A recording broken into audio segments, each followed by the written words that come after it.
Hey everyone, welcome back to the channel. My name is Catherine and today I'm going to be talking about Luna and the UST collapse. What happened? Last week will go down in crypto history as we saw the single biggest wealth destruction ever with the fall of UST, a once $18 billion stablecoin. This was the 2008 Lehman Brothers crash of crypto. Now before I get started, there's a lot of people suffering because of this crash. I lost money, good friends of mine lost money. There's a lot of pain currently being had.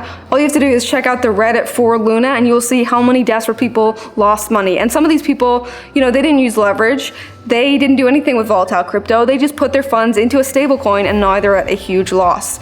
And then there's the people who sold volatile crypto into UST, a supposed stablecoin, to try and lock in their gains, play it safe during the bear market, who are now also wrecked. As of this recording, UST sits at 8 cents. A far cry from its $1 peg, and Luna is at, I don't even know how to say all those decimal points, but it's basically down 100% from where it was a week ago. It was a top 10 coin and now it is off the charts. So how did this happen? How does this coin fall off the charts? How does $18 billion stablecoin collapse in a few days? Let's get into it. Now before I go into what happened, I first want to talk about how UST worked and what Terra is. So Terra is a decentralized blockchain that is built to support a whole suite of fiat-pegged algorithmic stablecoins. And this included their own stablecoin called Terra USD, or as I'll refer to it, UST. Not to be confused with Tether, which is USDT. Now there's several different types of stablecoins. There's fiat collateralized coins, there's crypto collateralized, and there's algorithmic stablecoins, which is what UST is. Now USDC, when I say fiat collateralized, it just means that for every USDC coin, there is always a matching dollar reserve in a bank account to back it. DAI coin is a crypto collateralized coin, which just means it's backed by a variety of different assets on the Ethereum ecosystem. And UST was an algorithmic stablecoin that is supposed to be pegged to $1 using a mint and burn mechanism to maintain its peg. It had a sister coin called Luna, and it worked kind of like this. If someone sells UST for Luna, then Luna is burned. This means there is less Luna and Luna is more valuable. Where UST falls below $1, users are guaranteed by the network that they could always exchange their UST for their sister token Luna. And in a market where Luna is scarce, this means users get a profit. So basically through arbitrage, traders essentially keep UST at peg, and Luna is the token of the Terra network, just like Ethereum is the token for the Ethereum network. Stablecoins were a great way to earn passive income without dealing with the volatility of crypto. I've talked about them a bunch on this channel. Now, where UST got its utility was in Anchor protocol, where you were earning between 19 and 20% yields. Many of us in DeFi use this as our savings account for our stables. Now, this mechanism has been working pretty well to ride out small waves with only a small depeg back in May 2021 when the market crashed, but it returned to $1 within a few days. However, what has happened this time was essentially a tidal wave that this mechanism did not work for. This was due to the huge amount of sell pressure driven by the attack that I'm going to jump into next. Now you see, if the price of Luna falls, it can drive a run on the bank as users rush to redeem their UST for $1 of Luna and then they sell it. And as the selling pressure drives the price lower, more Luna needs to be printed per UST redeemed, and the supply can become hyperinflated. At this point over the last week, we've reached hyperinflation due to the run on the bank. I mean hyperinflation. So now you know how UST and the Terra blockchain kind of worked with the mechanism. Let's talk about the Soros-like attack that brought down Luna, UST, and the entire Terra network. Alright, so let's jump into it. This was no organic failure of a network or Luna collapsing by itself. This only makes sense due to the coordination of a big financial player who essentially lit the match and made $1 billion in the process, we think. Now here are the main characters of this future Netflix documentary. First, we have Do Kwon, who is the founder of Terra. We have LFG, the Luna Foundation guard, who you consider the Terra treasury. And then you have the attacker, an unknown finance person who started the snowball. Now this attack was planned out, it was layered. There were several factors that led up to this happening that created a perfect storm for Terra and Luna's demise. Here's what happened in Act 1. So in February 2022, LFG announced that they have raised $1 billion to form a Bitcoin reserve for Terra. What this meant is if the price somehow fell below $1 and the mint and burn mechanism stopped working, they would sell these reserves to get UST back to the $1 peg. By March 26, LFG have over $1 billion worth of Bitcoin. And during this time, the Luna coin has had a massive run up in price, which allows for a ton of high basis UST minting. Meanwhile, the rest of the market was running opposite to the Luna price. Luna was the one green number on my chart. Now, as this is happening, let's cut to the financial players that are opening up their 4D chess game. First, they borrowed 100,000 Bitcoins, which they sold into an over-the-counter deal in return for UST. So now they have $1 billion of UST. They potentially did this deal directly with LFG themselves, who were continuing to buy Bitcoin at an average price of over $40,000 per Bitcoin. And this is what the LFG reserve looked like on May 7th before all this went down. Now, the last piece of this puzzle that made everything possible was the new Curve liquidity pool. On April 1st, Do Kwon and LFG announced a 4-pool, a new liquidity pool that would be happening on Curve between UST, USDC, USDT, and Frax. Now, with this new 4-pool, there would be enough liquidity that the attack that was pulled off would not have been viable, or if it happened, it would have been much more difficult and expensive. They would have had to have access to a lot more capital than they did. But, unfortunately, the pool was not launched yet. And to prepare for this pool, LFG had taken $150 million of liquidity from their current Curve pool to move over to the new 4 pool. So at this point, we have the attackers with a $1 billion short position on Bitcoin that they had sold for UST, and they have $1 billion of UST. Then we have LFG, who now own over 80,000 Bitcoin, and they have 150 million that they took from Curve to prep for this new liquidity pool. These were the puzzle pieces that needed to be in place for this attack to happen. Cue Act 2. With the 150 million liquidity that was taken from 3 pool, it created a low liquidity situation, and that is when the attacker made their move. Literally within minutes of that being taken out of the pool, they made their move. Now, if you're new to DeFi and what low liquidity means, check out my video on slippage, the purpose of Curve pools, and why low liquidity is so dangerous. Now, back to the attackers. What they did next was they swapped 85 million UST into USDC on Curve, which created an imbalance. This pool is intended to be 50-50, so you should have 50% UST being able to be swapped into either USDC, USDT, or DAI coin.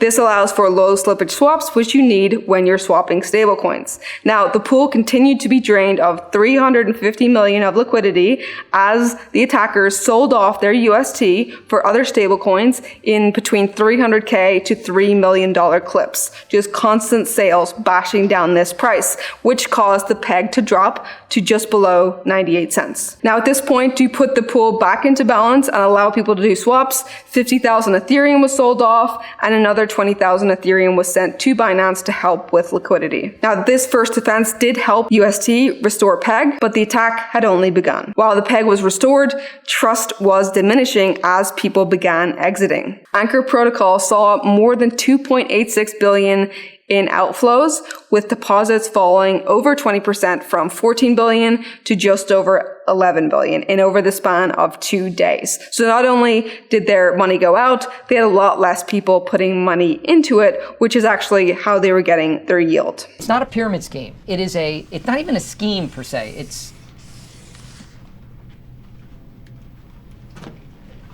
And Act 3. This is where the real panic started and the real bank run began, because now you didn't just have the attacker attacking UST, you had everyone running for the doors, and the doors were getting smaller. You see, with the stock market, which was tanking, news was looking bleak, they're talking about a recession, the DPEG set in motion a run on the bank as people began moving their money out of Anchor Protocol and getting it out of UST. Now, this movement of people out of Anchor and selling their UST put even more pressure on the peg and completely drained liquidity. By the end of the day on May 9th, the price of UST had dropped to a low of 60 cents, down 40%. Do Kwon came out on Twitter announcing they would be deploying more capital to defend the peg, and that's when LFG starts selling their Bitcoin to defend UST, which then causes a downward pressure on the Bitcoin price, which then moves the market even further. At this point, they sold 250 million to restore the peg, which you can see here. But then they stopped. I think they could see the writing on the wall. They're just burning money, and the only people winning here are the attackers and the arbitrageurs. And this is what the attacker was counting on them to do in order to save Luna, hence the huge short position that they'd taken with their borrowed Bitcoin. As I said at the start, they'd borrowed 100,000 Bitcoin, they'd sold them all off for UST, and now the price of Bitcoin was dropping. Now, as more and more people started to try and get out of UST, it caused the network to become overrun and congested to the point where you couldn't do anything. You were just watching yourself get liquidated or the peg continue to drop. Now, on a personal note, I had money in Anchor on Avalanche, and transactions were taking like over 30 minutes to clear. Now, I think if I didn't have it on Avalanche, I might not have gotten any money out of there at all, but it was insane. I'm just watching the deposits drop on Anchor as I'm trying to get my transactions through. Now, from there, it just went from bad to worse, as then the cascade of liquidations across the board started as the Luna price began to crash due to the redemption mechanism. So what was happening is if you had leverage with Luna and the Luna price is crashing, your Luna is being sold off, your UST is being swapped out to low liquidity, and both are crashing at the same time. The UST 3 curve pool that is supposed to be 50-50 to be able to let you swap your UST was now sitting at 98% UST. Basically, everyone had gone in there to swap their UST, and there was no other stablecoins available. Anchor Protocol has seen almost 90% of their depositors leave, and then with no liquidity for people to be able to swap, the only way they could exit was through minting new Luna with their UST and then selling it on the open market. And this caused hyperinflation for Luna, whose supply went from... Now, the Terra network itself was halted on May 12th to prevent an attack that could have allowed validators to steal assets from the network. And the Luna UST wreckage has affected the whole market, and even mainstream media picked it up. At this point, with UST down as much as it is, and Luna, the native token of Terra, it's looking a bit bleak. So what happened? With the attacker, Duquan, LFG, as Terra crumbled and some people saw their life savings disappear, people started going after Duquan. Now, after a day of silence, he announced a recovery plan, which was supposed to be out soon, and that caused a slight relief bounce, but then the death spiral continued, and by the time he came back on May 11th, he'd essentially announced defeat and came up with some crazy ideas of forking the network. An interesting video started making the rounds of Duquan being interviewed 5 days before the collapse, and this is what he thought about projects being destroyed. I wonder how many of these companies you think are entering the space just because it's hot and there's a lot of funding versus the ones that will still be here, like 2 to 5 years later. 95% are going to die. Yeah. 95% are going to die. Yeah. Yeah, there's also entertainment in watching companies die too. There's entertainment. Oh man, that's so evil. At least you get to learn from it, right?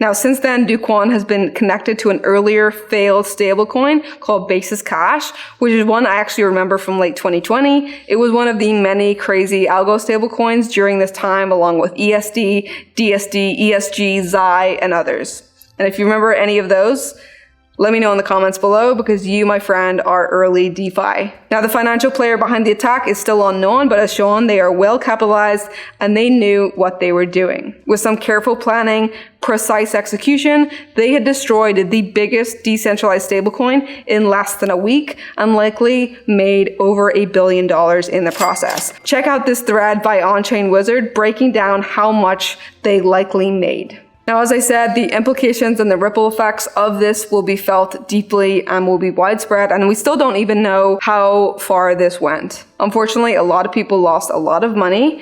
This will turn people sour to DeFi and crypto who might never return, and I think it set the industry back and will likely lead to an even longer bear market. And then we have the government, which is calling for regulation. So Treasury Secretary Janet Yellen brought up the UST collapse during the Senate Banking Committee on May 10th. Interesting and extremely fast on catching on by Janet to both understand and report on what happened with UST, while Do Kwon still had been talking about a recovery plan. Now, I'm not one for conspiracy theories or tinfoil hats, but the timing is awfully convenient.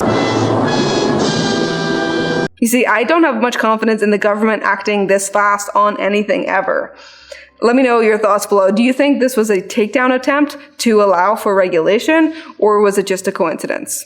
I mean, obviously Luna and UST were deeply flawed, and this is all a matter of time, but the timing is suspicious. Now, over the last few days, Do Kwon has come out talking about forking the Terra chain to a new chain as a recovery plan and making it a community-owned chain. But I don't think it's going to work. I don't think Luna recovers, the trust is gone, and when that happens, it's over. That's all this is, trust. You know what else runs on trust? The United States dollar. If everyone in the world called in their debt for US dollars today, there would not be enough money to cover it. Yet we ignore it. We all play along and continue to trust because the world will be mayhem if we didn't. That would be the Luna UST collapse on a global scale, because there's not enough market cap in the US dollar to cover the debt that we have. All right, that's it. That is the story of the collapse. If you like this content, please share and subscribe. Also, if you have any friends who were hurt by this collapse, don't forget to check in on them. Let me know in the comments below who you think this financial player was that did all this.